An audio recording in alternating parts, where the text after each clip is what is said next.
feel the spirit fill me, soft as a whisper, loud as a roar. I can feel something stirring, like I never had before. We've been quiet too long, my friends, but the working folk of this country will rise again.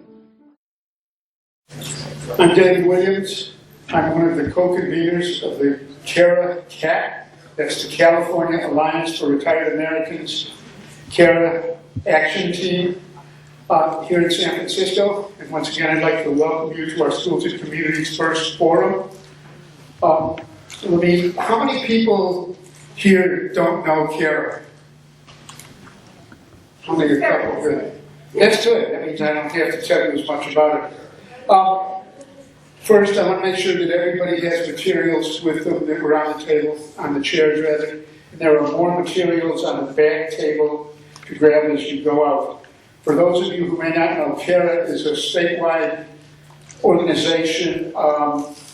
We have CARA CATs or local regional action teams in almost every region and county in the state. We do advocacy, organizing, and social and political action around the state. We do a lot of work historically on Social Security, Medicare, and preserving them, protecting them, and improving them.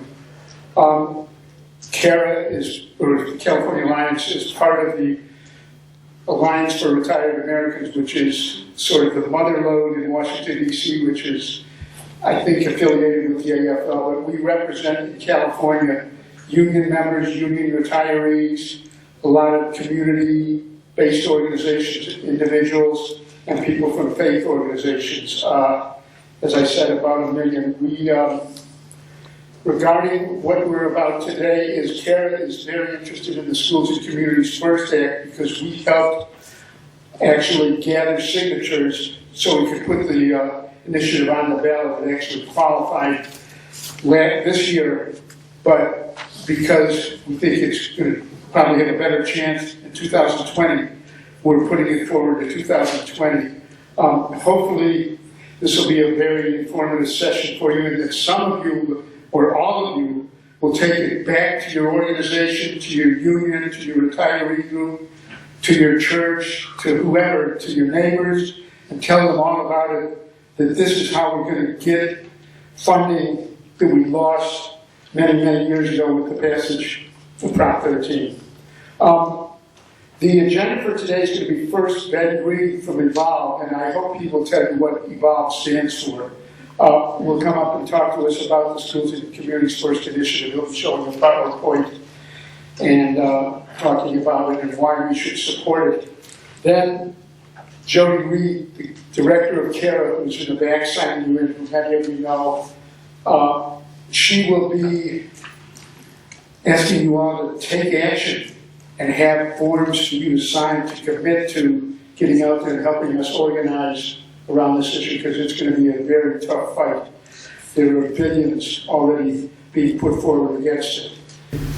So without further ado, let me introduce Ben Green from Evolve, who can tell you more about the Schools and Communities First legislation than I can imagine. Thank you.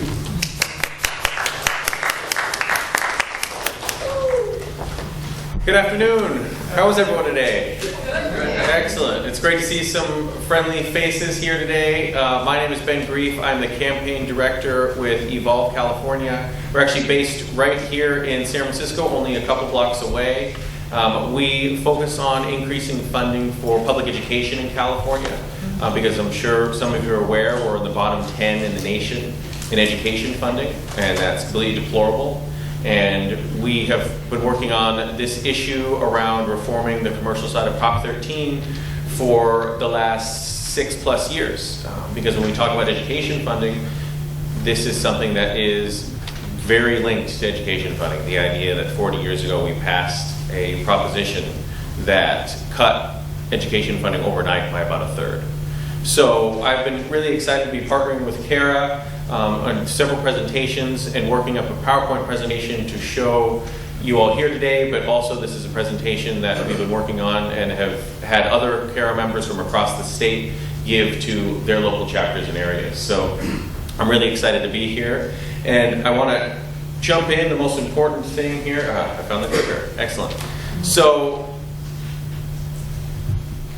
the most important thing to remember and to really talk to all of your friends, neighbors, anyone you know about this issue is focusing on what it does not do. Right.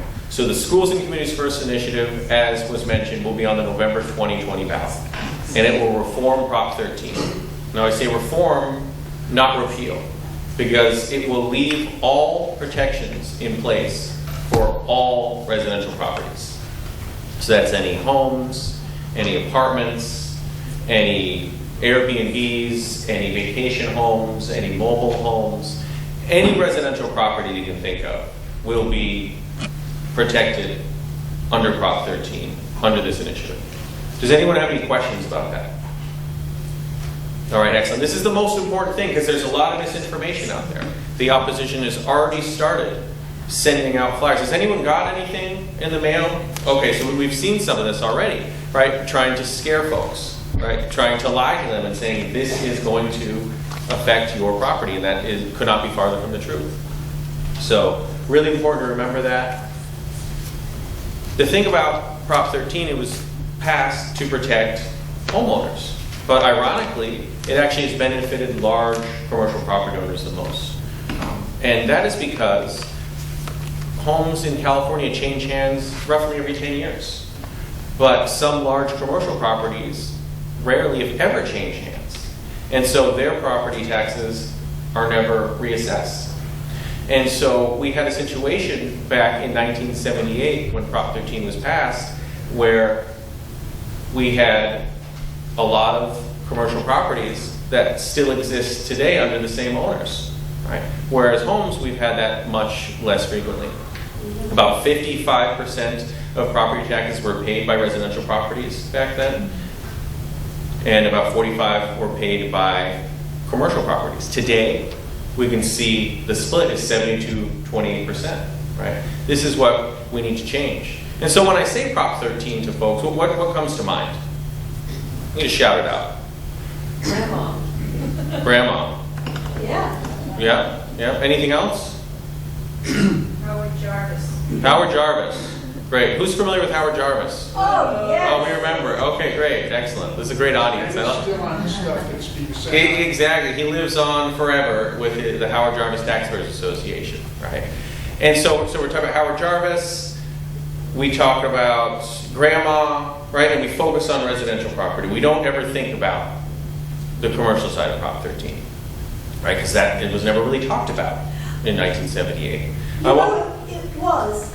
The only way it was talked about was the ads that Jarvis put on where he said that all the businesses would leave if we put a tax, if we didn't vote for 13 and we voted for the other proposition, there was a little more.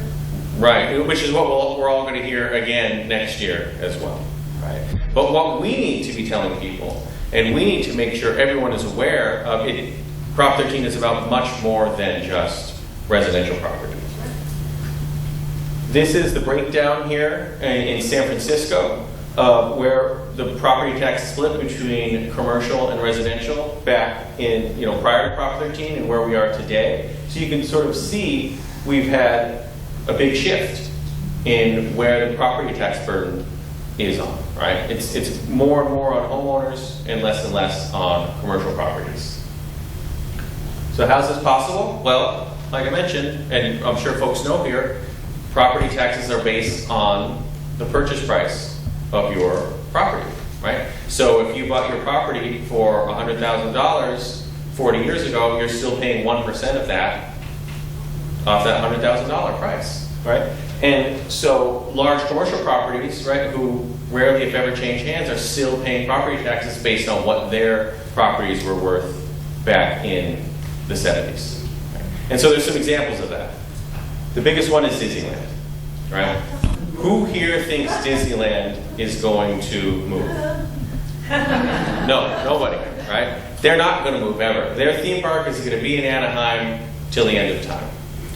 But their property taxes also aren't going to change. Because under Prop 13, unless your property changes hands, the property taxes remain based on the purchase price. But it's not just Disneyland, right? Even though they're one of the largest corporations in the world, there's others that are benefiting from this. Chevron, right? Currently, Chevron is undertaxed by at least $100 million every single year, right? And this is because Chevron owns oil fields, they have refineries, they own a lot of their own gas stations all across the state, they have a lot of other office space. And so when you add all that up and you realize they owned that prior to 1978, they're undertaxed by over $100 million. And that's money that should be going back into our communities, right? Back to our schools and back to our community services that we all rely on, that we all deserve. But it's not just large corporations. Who here has ever heard of Michael Dell? Dell Computers? Dell Computers, exactly, right? Michael Dell bought a hotel in Santa Monica for $200 million. Right? But instead of buying the hotel himself, he split up the purchase of the hotel between his wife, himself, and a business partner. And he did this because under Prop 13, technically, if no individual or entity owns more than 50% of the property, it doesn't change hands. Right? So he was able to avoid $1 million a year in property taxes, right? Just by splitting the purchase up the way he did, so no one owns more than 50%, and it's not technically reassessed. Does that make sense to folks? Is that just him, or is that also Miramar and Susan? Well, yeah, this is all him. And the interesting part of the story is he was ready to sign. He was ready to do it, and his lawyer rushed in and said, no, don't do that, right? We could save you money, right? And this is robbing $1 million from LA County Schools and Public Services. And at the time that he purchased this hotel, he was the 18th richest person in the world. Right? So that is what this corporate loophole in Prop 13 is doing. It's allowing the Disneys, the Chevrons, and the Michael Dells of the world to get away with paying pennies on the dollar in property taxes, which shortchanges the rest of us. The important thing also to talk to folks about is that if we don't have large commercial property owners paying their fair share of property taxes, the rest of us pay more. Right? So California has the highest income tax rate in the country. We have the highest sales tax rate in the country. We have the second highest gas tax rate in the country. And as we all can see year after year when we go to vote, there are endless fees, parcel taxes, bond measures, everything to make ends meet, right? Because we do not have reliable property tax money coming in for our local governments. Right? So the idea that Prop 13 is keeping our taxes low is actually fallacious. What it's done is it has shifted property tax, or it shifted the tax burden onto individuals and away from large commercial property owners, right? And that's not what Prop 13 was about. So, Schools and Communities First initiative that's going to be on the November 2020 ballot is going to generate over $11 billion every single year back to our schools and local communities. It's going to maintain all protections for all residential properties, right? And it's also going to provide a $1 billion tax break for small businesses. Because like I mentioned, Prop 13's corporate loophole has forced local governments to nickel and dime individuals. We're going to start by taking away a very cumbersome tax for small businesses, which is the personal business property tax. Right? And so this is a tax that we're bringing in about $1 billion every year. It's a tax that we need to that we rely on, unfortunately. But when we have $11 billion coming in, we can stop nickel and diming our small business owners. So this is the revenue that we're talking about for the Bay Area. Right? We're talking about $3.6 billion coming in every single year. This is reliable, stable revenue from those that own large commercial properties and can afford to pay the most. Here in San Francisco, right, we stand to gain $836 million every single year. Now, these revenue estimates are based on 2016 land values. Next month, we will have new estimates based on 2018 land values. And who here thinks that's going to go up? Right. So don't get too attached to these numbers. We're going to receive much more from this when we win in November 2020. But for now, this is sort of a baseline to give you an idea of how much money we're actually talking about here in San Francisco. So what are our opponents going to say? Right? I'll definitely have questions at the end for anyone. Our opponents are going to say that this is going to harm seniors. Right? Your demographic is the one that they're going to target the most, right? With their lies and their scare tactics. And so you all have to be aware of what is real and what is not real, right? And the most important thing is knowing this will not affect residential properties, this will not harm seniors. Actually, what it will do is it will help seniors, right? Because it will provide billions and billions of dollars every single year of reliable, stable revenue to fund services that seniors and everyone else relies on and deserves. We're talking about money for first responders, right? We're talking about money for public safety. We're talking about money for senior centers, right? For public transit, right? For paratransit services. All the things that we know that are always under threat of being cut, right? Because we don't have enough money, right? This is reliable money that we can have to fund the things that we all care about. But it's not just about having large corporations pay their fair share or generating revenue to our schools and our local communities. It's also about evening the playing field for property owners, right? Here we have an example down in LA. This is across the street from the Staples Center where the Lakers play. And you can see here we have 2 parking lots sitting side by side. 2 slabs of pavement. Absolutely no difference in these at all. One is paying 20 times more in property taxes than the other. Why? Well, because they purchased their property more recently than their neighbor. And so what that means is that the owner that's paying 20 times more is at a competitive disadvantage, right? This isn't what Prop 13 was about. Creating a competitive disadvantage for an older, more established property owner, right? That's not what they said it was about. Certainly not. Well, because this really wasn't what it was about. It wasn't to harm a business owner. Because this business owner that's paying 20 times more in property taxes can't charge 20 times more for parking, right? Because the price of parking is based on the market. And so this is really an important thing to talk about because this is happening all across the state, where you have 2 properties side by side that should be paying roughly the same amount of property taxes, but aren't. Purely based on when these properties were purchased. Also really important for all of us to understand that this corporate loophole in Prop 13 is very specific to California. A lot of folks don't realize. They think Prop 13 is a national thing. They think that every state has something like this. And the fact of the matter is, once Prop 13 was passed, there were a lot of copycat pieces of legislation and initiatives all across the country, but none of them had this corporate loophole in Prop 13. Right? Because who would ever want to vote for that? Who would want to support this idea that the largest corporations in the world would be paying property taxes at a rate from the 1970s for the end of time? Right? That doesn't make any sense. Other places have talked about doing something like this, but then they look at California and they're like, well, that doesn't make any sense. Right? Well, why do we want to have the highest income taxes in the country? Right? Why do we want to have the highest sales tax in the country? Right? Why do our schools want to be ranked in the bottom 10 in the nation in education funding? Right? And so this is very exceptional for California. Right?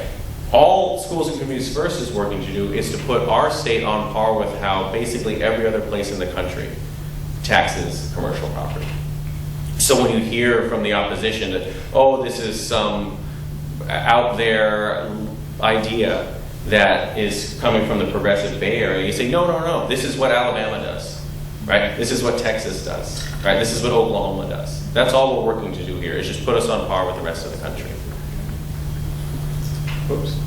So we're very excited that momentum is building for this. This has been 41 years since Prop 13 passed, right? For 41 years, we've had this huge corporate loophole in Prop 13 that's cost our state $150 billion. Right? What could we have done with that $150 billion over the last 41 years? We could have done a lot.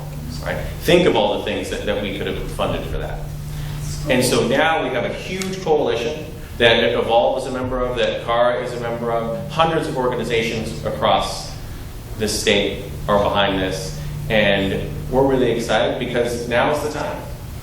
Right? After 41 years, people are saying enough is enough. Right? Prop 13 was meant to protect people. This initiative will keep it in place to protect people. But large corporations aren't people. Right? And so we're very excited about all the momentum that is building around this, and super excited that you all are here today to hear about this. I hope you're able to talk to other folks about this issue as well. But the number one thing, remember, is that this will not change anything about Prop 13 for residential properties. And I've said this a lot, right? Some people are like, oh God, you've said that already. But this is so important because people don't know. Right? People in this demographic, when they hear Prop 13, they automatically think my home, right? And so that's what the other side is going to do, right? They're going to try to confuse voters. They're going to try to create a wedge between the generations, right? But we have to be smarter than that. That's why I'm here now, right? This initiative is not going to be on the ballot for another 16 months. But it's so important that we educate ourselves about this now, and we have conversations with other folks about this now, so people can very much be aware of what this will and won't do. Right? This is $11 billion back to our schools and local communities that can fund a lot of things that we all care about without increasing our property taxes and without changing anything about Prop 13 for individuals or for small business owners. Jody, would you like to say a few words? Jody's going to say a few words about how you can take action on this right away.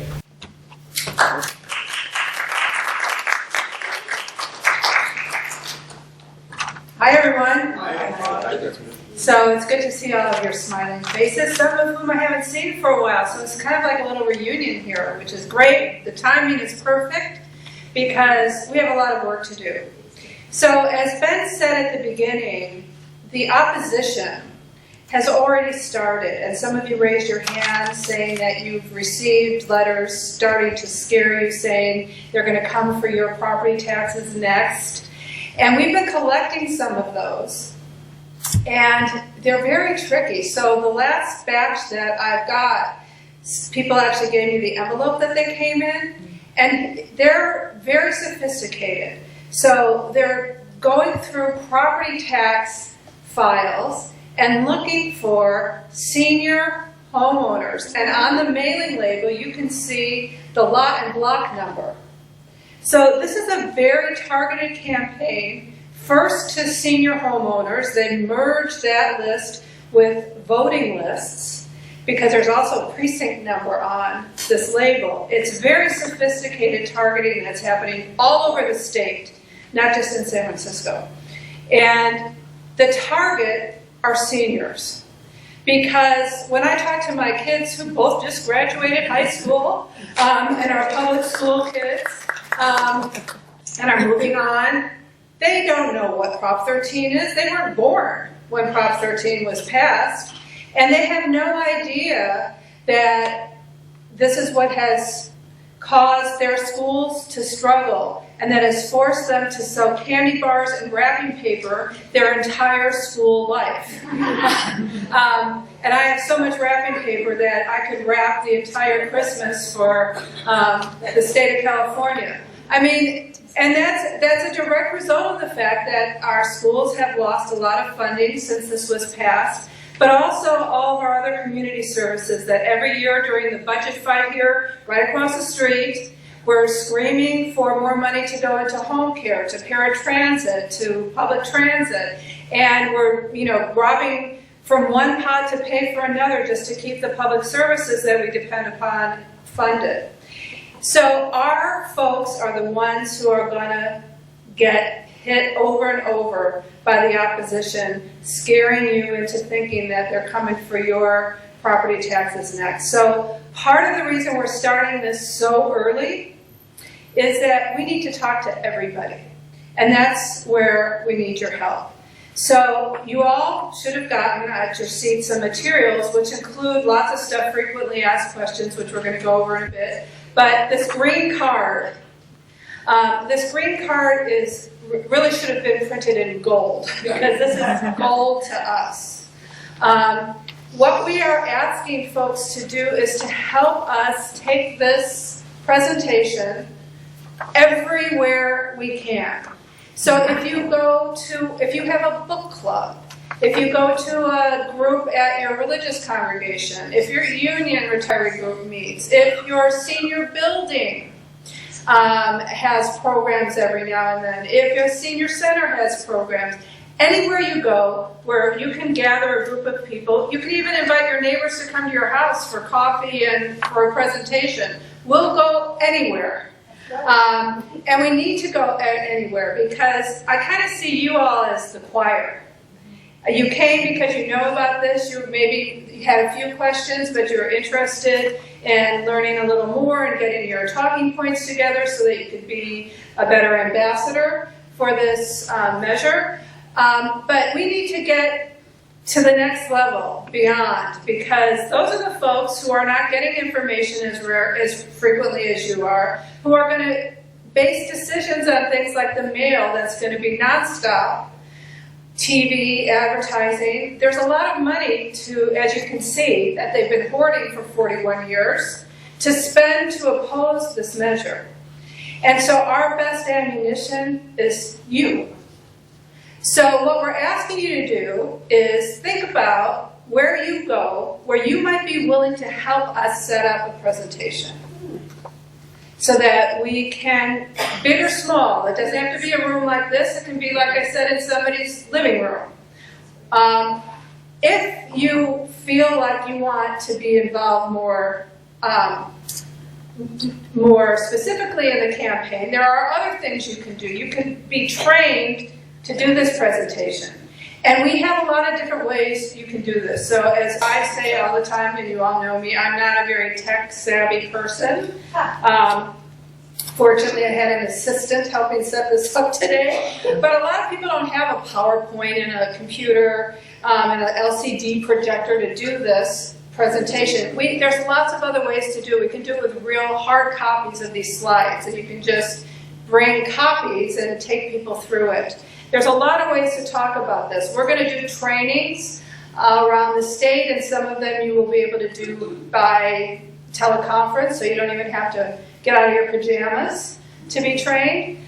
But we're going to need people who are willing to be a voice for this measure, who will take your suggestions of locations, and once we've established appointments, send some of our ambassadors out to talk about this. There is no better spokesperson on this issue, to seniors in particular, than other seniors who understand the importance of protecting their own residential property taxes, because without that protection, we might all be out of this city, for those of us who are homeowners, and that's true all across the state. So, but also, you all remember when we voted for this. You're the voting population that voted for this protection. And you're also the population that has seen what has happened as a result of this to our schools and to our communities. And so there is no better spokesperson to talk to other seniors than you. So we're asking you if that's something you are willing to try to mark on this card, that you're willing to be trained as a speaker. And then finally, we have this petition to Governor Newsom that's in your packet. The Democratic Party for California, at their convention in whenever that was, the end of May, did vote to make this initiative, this proposal, a priority. But we need to make sure that all of the elected officials talk about this, talk about their support for this, and most importantly, our governor. So that this is part of the talking points of how we take back our state, how we infuse our local communities with more money. So there is a petition that is also kind of an excuse to talk to other people. So if you can take your petition and talk to your neighbors, your friends, your book club members, wherever you go. It gives you an opportunity to talk about the importance of this, to start getting people thinking and hearing the words schools and communities first, and to engage in a conversation. So besides the materials that you have at your chair, or if you didn't sit at a chair that had one, they're all over the place here, and we're going to have to pick them up, so you might as well take a bunch. And you can get started right today. We have more in the back. But what we want you to leave with us is the green card. Because this is how we're going to get to the next level of folks in San Francisco. How many of you are a member of an organization, or a faith-based community, or a book club, or something? Raise your hand if you belong to at least one thing. So all of you have the possibility of helping us set up a presentation like this at your group. Almost all of you raised your hand. Think about those, write them down, and help us spread the word.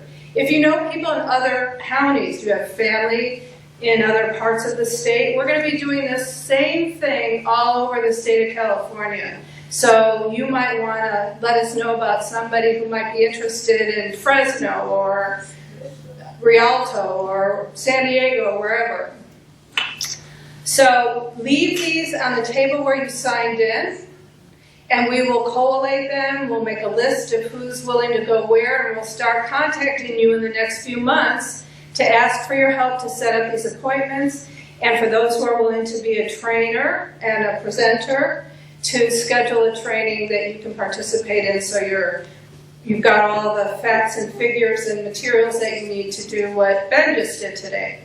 So I'm going to leave it at that and bring Ben back up. We expect really to have all organizations that are left of center to be endorsing this by the time this really becomes a statewide campaign.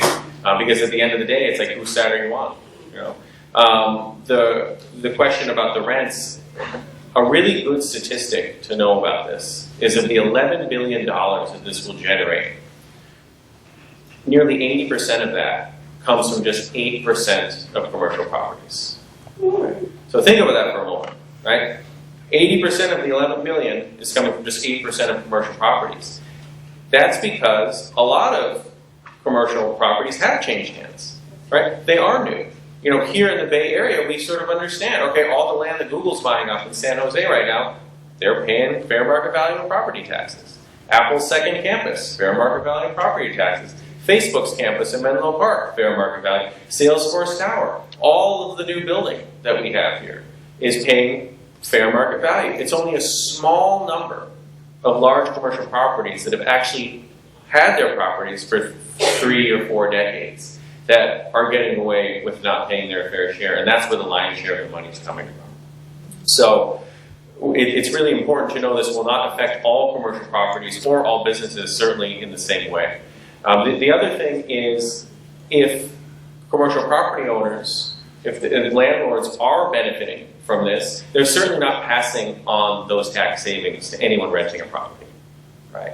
This is something where the rents are based on the market, not based on the property taxes that a commercial property owner will pay. Similarly to the Staples Center example, right? The price of parking is based on the market, not what each individual parking lot owner pays. So it's an important thing to note about this, where this idea that, first of all, this is going to make all businesses flee is totally wrong. Right? Because as we just said, it's only affecting a small number, right, in this way. And the second thing is the idea that somehow this is keeping our prices for goods and services or rents down is also wrong, right? There's so many examples of gas stations across some street from another. One is a Chevron that's paying 40 years old property taxes. The other one is another company that's paying more modern day property taxes. The price of gas does not correlate to that. A lot of times Chevron's more expensive, even though they're saving on property taxes. You have Trader Joe's or Safeway or Whole Foods. There's hundreds of those all around the Bay Area. The price of milk is not dependent on what property taxes that they're paying.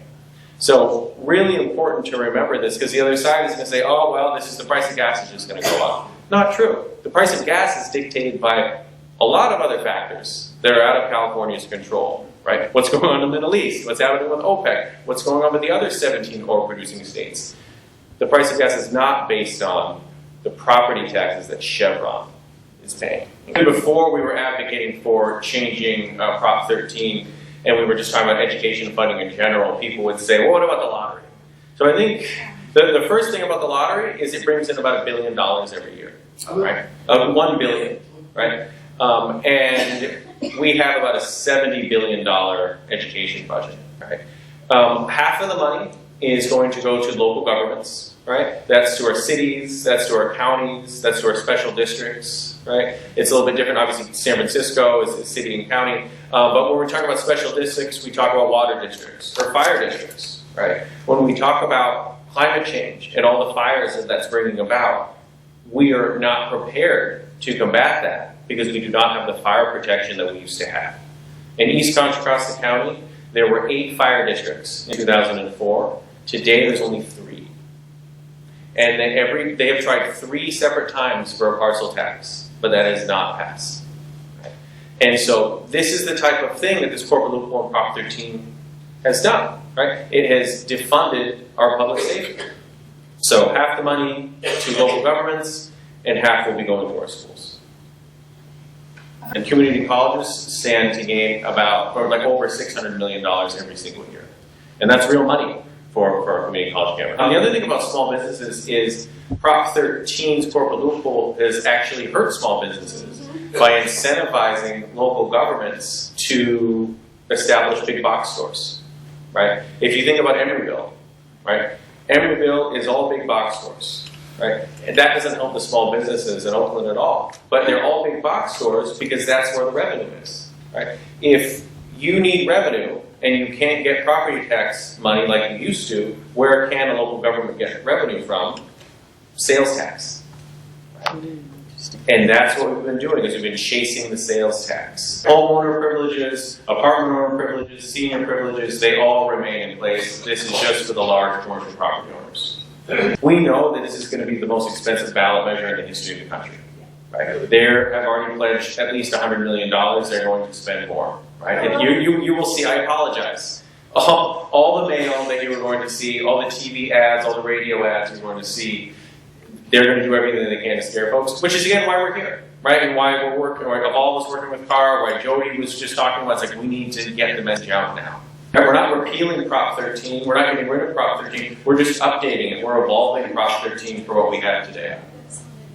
So we're not changing any of the existing laws around what properties currently don't pay property taxes, like hospitals and churches and other things like that, and certain nonprofits. But some that do currently pay property taxes, and if their property was over $2 million, they would be reassessed. And Jody mentioned, you know, the California Democratic Party formally endorsed the initiative. We're getting more and more folks in the legislature to endorse, but we really need the governor. And so the only thing we can do is to show him that this is something that the people of California want. So the petitions are very important. For those properties that bought more recently and are paying fair market, what they're paying property taxes at their current assessed rate, this proposal, then they could continue at that rate for another 40 years. But this proposal actually states that there will be regular reassessments of commercial and industrial property. Maybe you can explain how often that will happen so that we don't wind up back in this situation again 40 years down the line. The initiative leaves the reassessment period up to the legislature, and it can be up to 1, 2, or 3 years, right? Right. So we're assuming that it will be every 3 years, and that's for all commercial property moving forward. So we don't have to do this again in 41 years. Okay. Are we still paying the same price to get to Disneyland as we were 41 years ago? No. No. Right? Have their ticket prices gone up? Do we know how much? A very specific amount. It's gone up like 1,028%. If you own commercial property, you can afford to pay taxes for your schools and local services, right? That's the way everyone else does it. Here we have it completely backwards. We're not even going there, though. That's the thing. We're not even trying to change the rate. This is not a tax increase. This is simply changing how often properties are reassessed in California. To have the oldest properties reassessed first. We're really focused on that 80%. Right? The smallest properties will be reassessed last. So we do have a phase-in mechanism where it's like just focus on the big properties that have been paying their fair share for 3 or 4 decades, and then we can get to the smaller properties. This is going to be a 50+1 simple majority to win. Right? This isn't going to be a 2/3 supermajority. It's not a tax increase. I think things are changing in California. Right? We have huge demographic shifts. We're more blue than ever before. We're a lot different than we were 41 years ago when Howard Jarvis was around. Right? Completely different. Politically, we're just moving in a different direction. So if we are able to pass this, which I believe we will, I think it would be very difficult then for them to run a campaign against the following election cycle. The last thing I would say is thank you all for being here. Thank you all for your great questions. It's been fantastic to see people here that are excited about this, are interested in this, and willing to go and talk to other folks about it. This will be the second most important thing on the ballot in 2020. We know what the first most important thing is going to be, but this will have ramifications for us, right? It's just going to make our communities better, right? It's going to make everything better in California. It's going to make things more fair, but it's more than just that. Right? This is going to have national ramifications. When Prop 13 passed in 1978, Ronald Reagan wrote in his biography that this set off a prairie fire of an anti-tax revolt. There were 43 other states that passed anti-tax measures right after this. We set the stage for what we have today. Right? This is what Howard Jarvis did. We have an enormous opportunity right now, and now more important than ever, to actually roll that back. To show that we can be the progressive leader again. To show that we can say, yes, we are the blue alternative to what is going on in other parts of the country. But until we change this, right, and until we make it so we are spending more per student than Alabama, it's really hard for us to really stand on that. Thank you all very much. Really appreciate